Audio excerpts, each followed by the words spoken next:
Pozdravljeni, sem Gregor Videc, Celjan, turistični vodnik. V sodelovanju z Mladinskim centrom Celje vas vabim na sprehod po našem mestu. Celje je zgodovinsko mesto, lahko se pohvalimo z več tisočletno zgodovino. Torej od začetkov na Miklavškem hribu, kjer so nam izkopavanja potrdila tukajšnji obstoj človeka, torej našli smo gradišča in jih datirali nekje 900 let pred naše štetje. Kasneje so 400 let pred našim štetjem na to območje prišli Tauriski, torej Kelti iz plemena Tauriskov, ki so tukaj ustanovili svoje mesto Opidium Celeia. In za Kelti seveda so prišli Rimljani.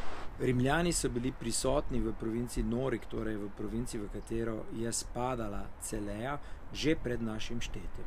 Potem pa so v prvem stoletju našega štetja, med leti 41 in 54, ustanovili avtonomno mesto Municipium Claudium Celeia, ki so ga poimenovali po takratnem cesarju Claudiju. Prebivalstvo takratnega mesta je bilo avtohtono, to so bili seveda Kelti, ki so že živeli na tem območju. Najodmevnejša zgodba srednjeveškega Celja pa so seveda celjski grofje, ki so bili kasneje tudi pokneženi, in ta njihov meteorski vzpon, ta zanimiva zgodba je seveda pustila velik pečat v zgodovini mesta. Njihova ambicioznost, torej prizadevanje, da bi se prerinili v najvišje sloje, torej hierarhične lestvice srednjeveškega plemstva, je bila neizmerna in tako na nek način jim je potem seveda z Barbaro in z Ano to tudi uspelo. Žal pa se je potem vse to z Ulrikom II. Tragično končalo. Tragičen konec rodbine celjskih grofov za Celje pomeni, da smo prišli pod Habsburško oblast in tako ostali v sklopu cesarstva vse do konca Prve svetovne vojne. In naš mestni ogled začenjamo na Krekovem trgu, ki je nekako pravzaprav vezni člen med srednjeveškim mestom in pa modernim Celjem 19. stoletja.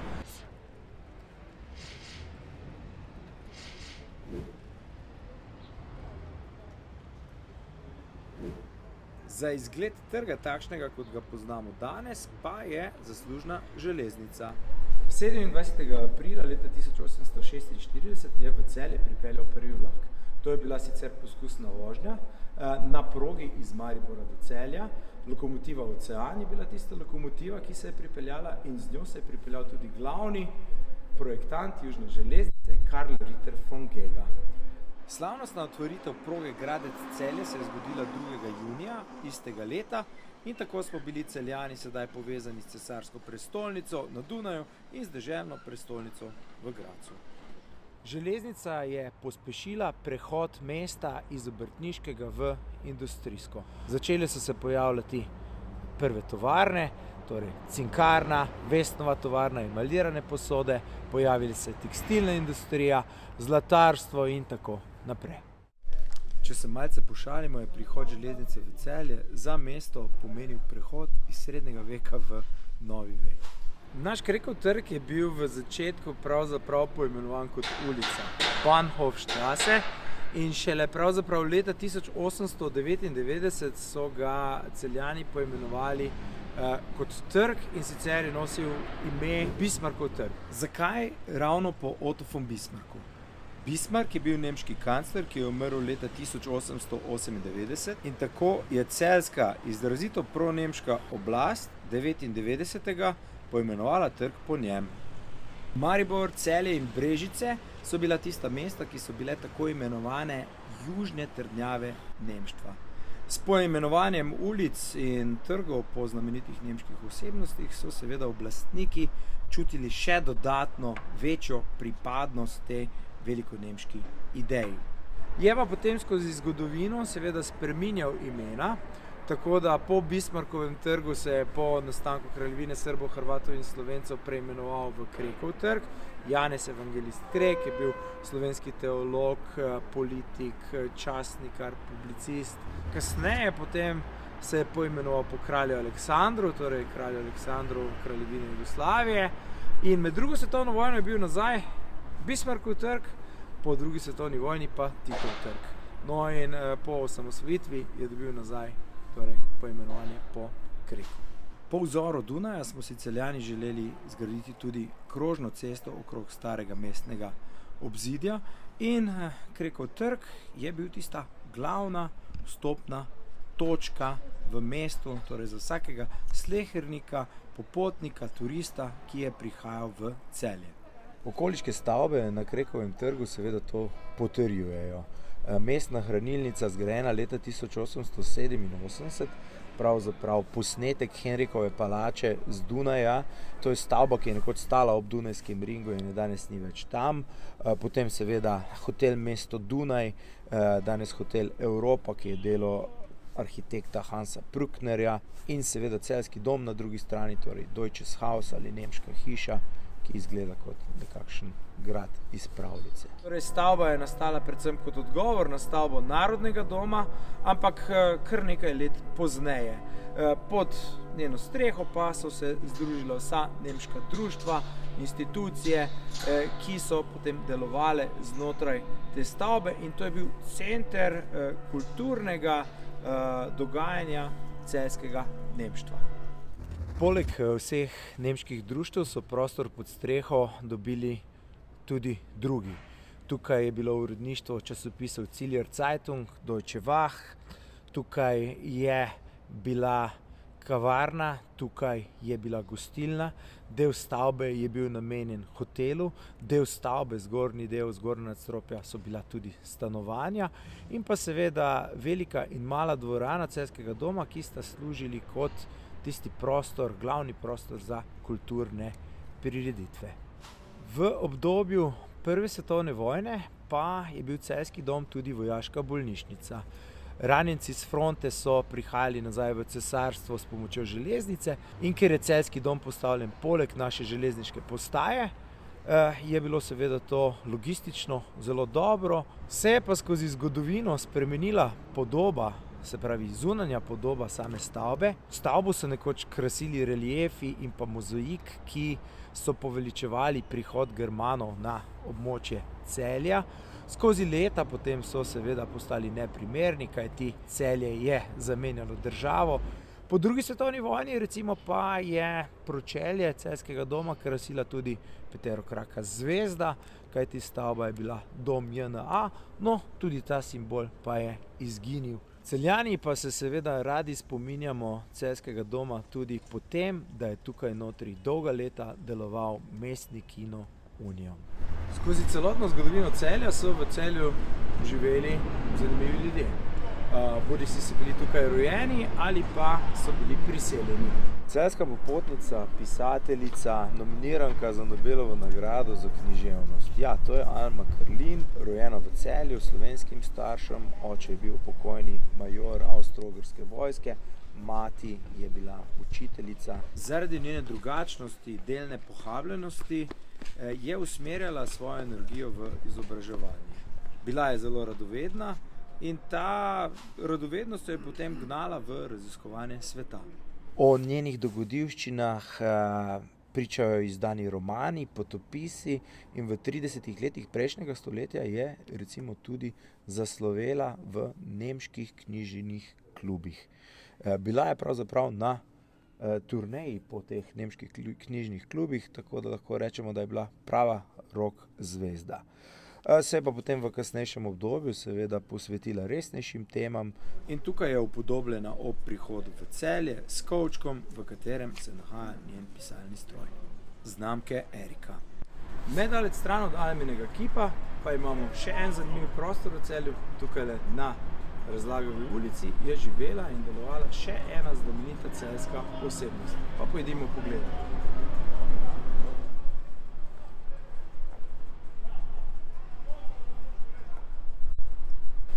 Josip Pelikan, fotograf, kronist Celja 20. stoletja, je po spletu za nas srečnih okoliščin prišel v Celje leta 1919 in pričel s svojim delom tukaj v tem krasnem fotografskem ateljeju za mano. Atelje je bil nekoč v lasti znamenitega celjskega fotografa Johana Martina Lenca. Po njegovi smrti njegova vdova ni bila več sposobna vzdrževati ateljeja in zato se je odločila za oddajanje ateljeja drugim fotografom. Josipu Pelikanu, ki je bil v tistem času pregnan iz Idrije, je bila na vlaku predstavljena ta zgodba. Odločil se je, da pride v Celje in to je bilo to. Ob prihodu v Celje je Josip Pelikan atelje najprej vzel v najem, a ga je dokaj kmalu odkupil. Kmalu je odprl tudi podružnice v zdraviliščih, v Rogaški Slatini recimo je imel eno. In tako je potem do druge svetovne vojne pravzaprav zgradil to svojo podobo dobrega fotografa. Do svoje smrti je ostal v Celju in danes imamo tukaj notri fotografski muzej, s katerim upravlja Muzej novejše zgodovine Celje.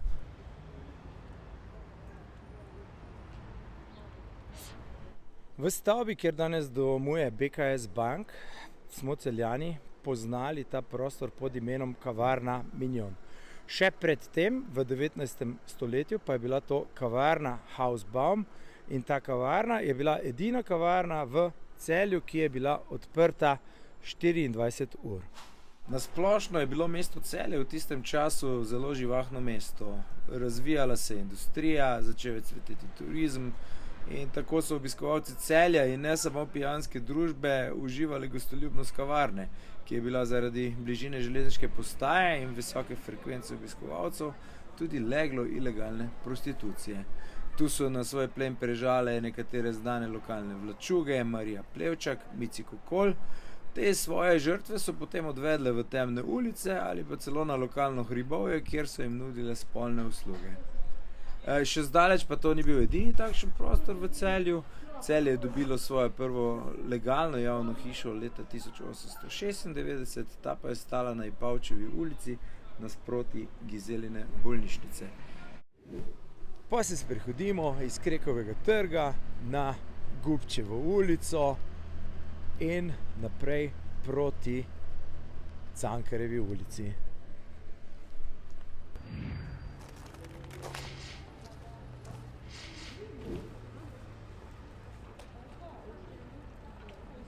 Gostilna Koper, nekoč je tukaj stala gostilna Greko v lasti italijanskih priseljencev, preimenovana je bila v gostilno Krevh in gostilničarji so bili tudi mesarji, torej je bila tudi mesnica.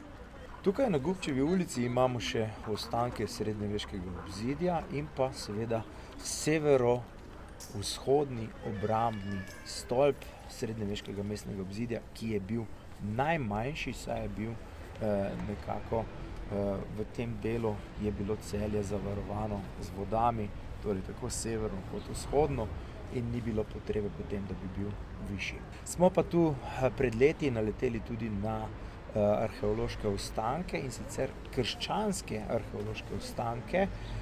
Zgodnja krščanska krstilnica je tole, kar gledamo in je bila torej del enega kompleksa tukaj že v rimski Celeji, kajti nedaleč stran tu pri gradnji poslopja pošte na prelomu stoletja pa smo tu odkrili zgodnje krščansko troladijsko baziliko.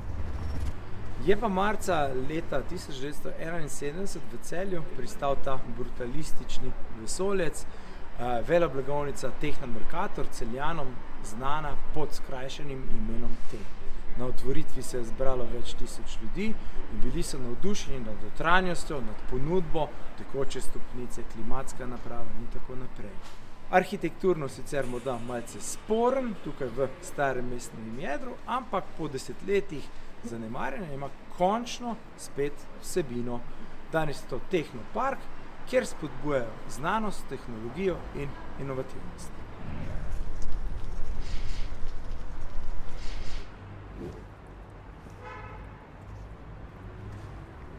Cankarjeva ulica nam kaže podobo, kako so si Celjani ob koncu 19. stoletja zamislili krožni ring okoli starega mestnega jedra po vzoru Dunaja. Na Cankarjevi ulici smo postavili tudi našo glavno poštno stavbo in nasproti nje južnoštajersko hranilnico, ki je bila seveda zelo pomembna za slovenske varčevalce v 19. stoletju. Stavba južno-štajerske hranilnice je nam tudi poznana po tem, saj je znotraj te stavbe dolga leta deloval mladinski klub, ki je vrata zaprl leta 2005. Je pa v tej stavbi nekaj časa živel tudi Rudolf Maister v svojem celjskem obdobju, ko je služil torej v Celju. Nekoč je tukaj stal tudi najdražji hotel v mestu pri Zlatem levu, nasproti pošte je bil še en hotel, in sicer hotel Pošta, to je tam, kjer so danes Dacarji, kjer je danes Davčna. In na vogalu, torej z današnjo Stanetovo, je stal še en hotel, in sicer je to hotel Slon, ki je potem kasneje prišel v lastništvo rodbine Rakoš, ki so postavili potem tam si tako imenovani Železni dvor.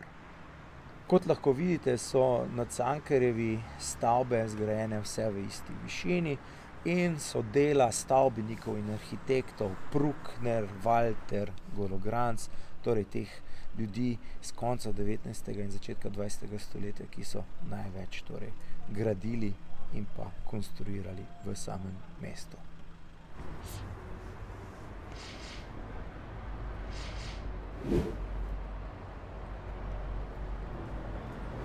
Tukaj na križišču Vodnikove, Stanetove in Cankarjeve ulice so v obdobju srednjega veka stala naša mestna vrata. Poimenovana so bila Graška vrata ali Severna vrata. Zakaj Graška? Zato, ker ta ulica, ki danes vodi seveda proti severu, vodi tudi v smeri mesta Gradec v Avstriji. Ob prenovi mesta leta 2013 smo tukaj spodaj naleteli na ostanke Barbakana in smo lahko iz tega ugotovili, torej, da je tukaj nekoč seveda stal tudi dvižni most, zunaj je stal stražar, znotraj mestnih vrat je stal vratar, medtem ko pa je bila tukaj tudi mitnica. Za tem križiščem Cankarjeva ulica spremeni ime v Vodnikovo ulico. Nedaleč naprej se nahaja spomenik Antonu Aškercu, ki stoji pred ostanki srednjeveškega mestnega obzidja. Na drugi strani je nekdanja celjska dekliška šola, nekoč osnovna šola prve celjske čete, danes pa znana kot tretja osnovna šola Celje. To šolo sem tudi sam obiskoval in na njej je med drugim poučevala tudi Vilibalda Miheljak, mati Alme Krlin. Na koncu Vodnikove pa se nahaja Slovensko ljudsko gledališče in severozahodni obrambni stolp. Ta je danes del gledališča, nekoč pa je bil najvišji stolp našega srednjeveškega obzidja. Pa se vrnimo nazaj pred Graška vrata. Stavba nekdanje ljudske posojilnice, zgrajena med letoma 1929-1930, je celjska povezava z našim najbolj znanim arhitektom, Jožefom Plečnikom. Stavba je delo njegovega učenca, Vinka Lenarčiča. Sam Plečnik pa je sodeloval pri zasnovi notranjih prostorov te stavbe, poslovnih prostorov, stanovanjskih prostorov in pa seveda tudi dvorane, prireditvene dvorane, v kateri danes domuje Kino Metropol, edini še delujoči mestni kino v samem centru mesta. Ljudska posojilnica je bila dolgo časa sinonim bankirjev, saj je do konca svojega obstoja v njej delovala Banka Celje. Kasneje je bil predstavljen projekt kulturne posojilnice z namenom, da se pod eno streho združijo vsa celjska kulturna društva in da se nekako združi funkcionalnost s kinodvorano, ki bi lahko postala tudi večnamenska prireditvena dvorana. Projekt ni zaživel, stavba ima novega lastnika in čakamo na vsebino. Gremo naprej na Stanetovo.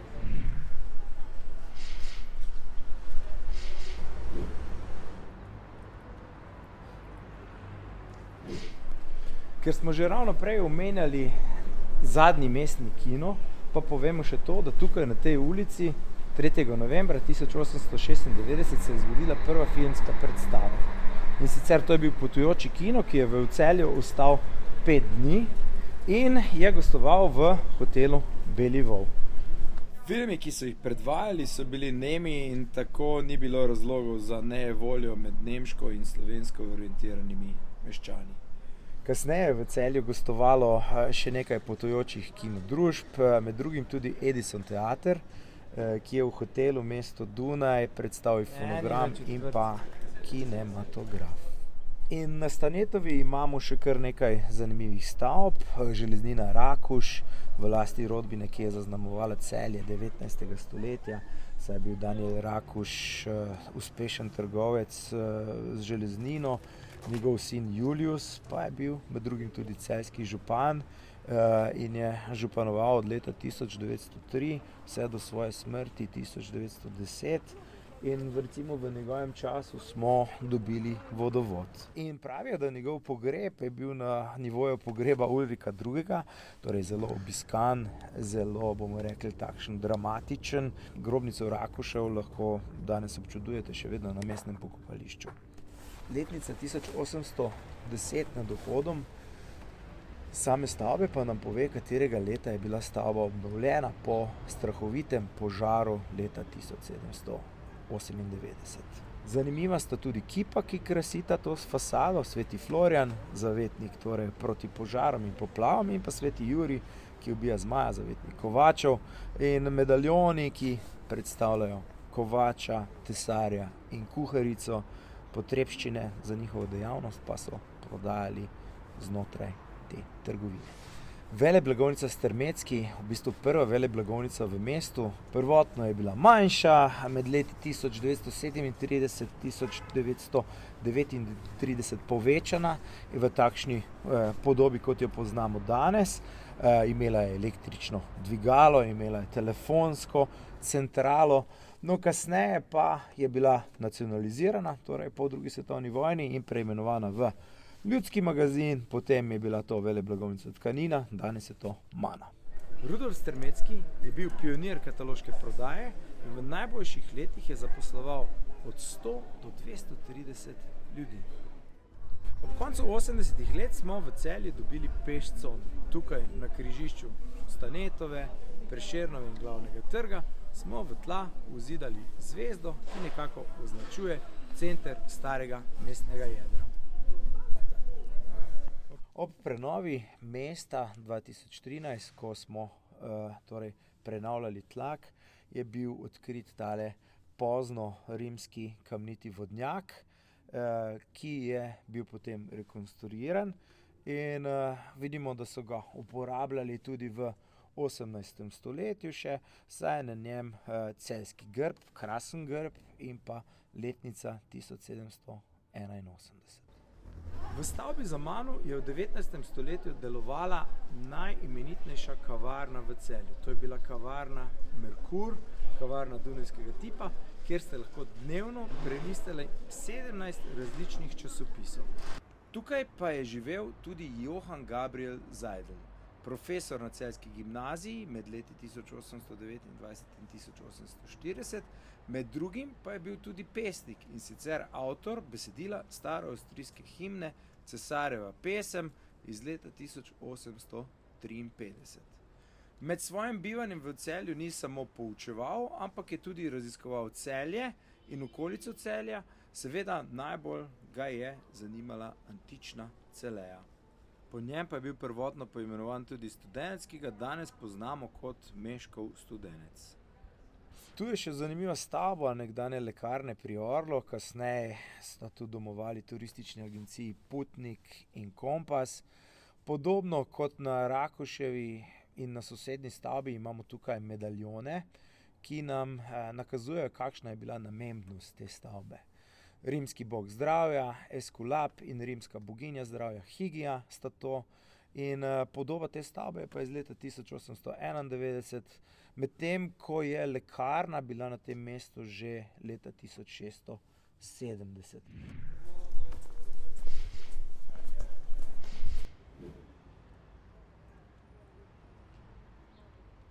Osrednji prostor srednjeveškega Celja je nekdanji vzhodni rimski Kardo. To je danes naš glavni trg. V srednjem veku je potem dobil takšno alijakasto podobo In tu se nahaja tudi srednjeveška mestna hiša, ki nam jo je podelil Friderik II. 11. aprila 1451. Torej takrat je Celje dobilo srednjeveške mestne pravice.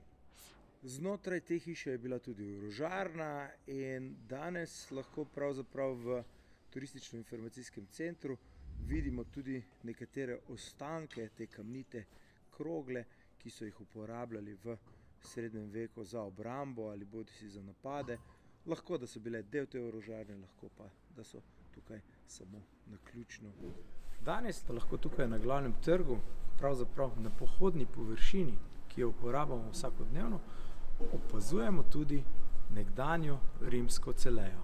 Stopite z mano.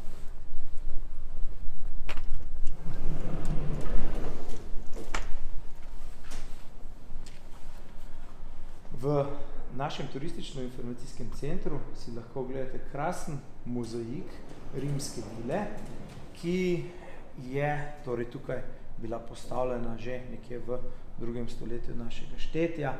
Mozaik je ohranjen na mestu in je zgrajen po metodi hipokausta, kar pomeni, da je bilo spodaj tudi ogrevanje, torej talno ogrevanje. Ohranjene so pa tudi freske.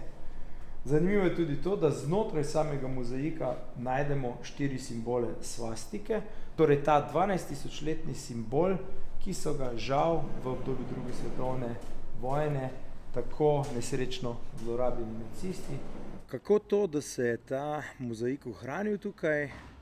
Pravzaprav imamo srečo v nesreči.